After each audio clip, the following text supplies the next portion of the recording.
Abella. Welcome to the latest. Thank you. I wanted to talk to you about cancer not surviving you, not about you surviving cancer. Wow. You're a phenomenal, inspirational woman, and I would just love to know. Let's just start with the moment that you get the diagnosis. Where are you in your life? What are you doing? And how does that impact you? Right. Well, I was 47, and that is a time when you should have been having mammograms, etc. Okay. I had not.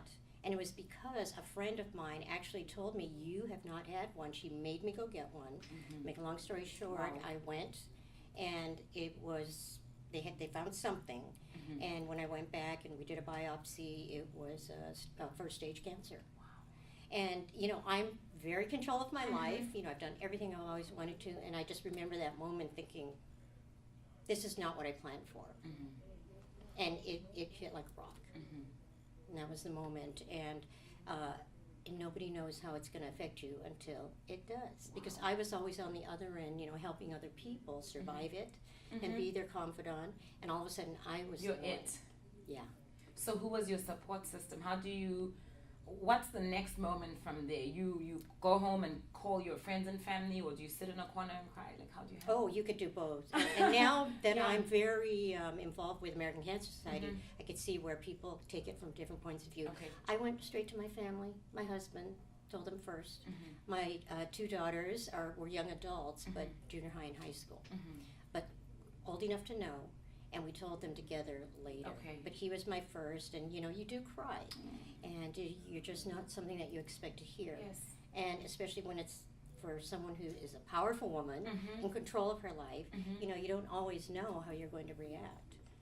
And so that my support system was my family immediately. So your day-to-day life, as far as career, work, how do you keep functioning?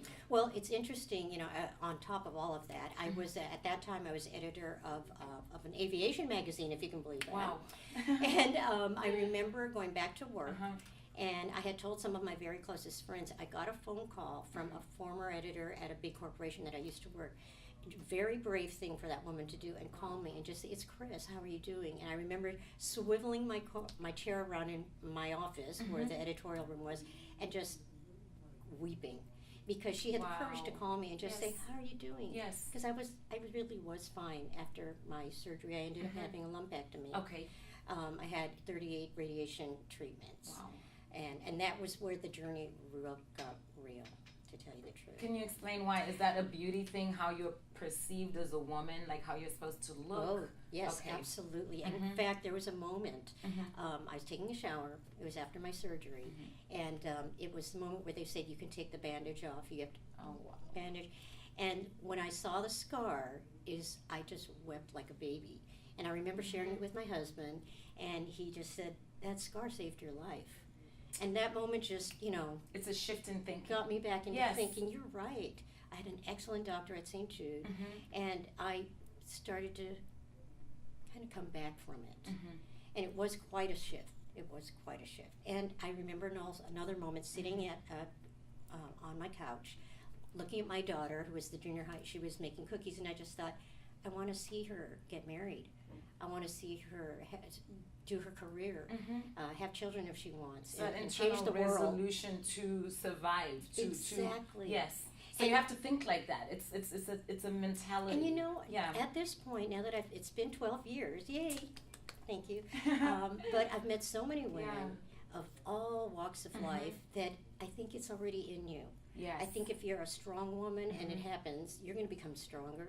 I think if you kind of are not a strong woman and you're very sensitive, you might go inward. Okay. And people need to respect that. Yes. I know I've learned to do that. I used to think I need to give everybody advice. Now only if they ask.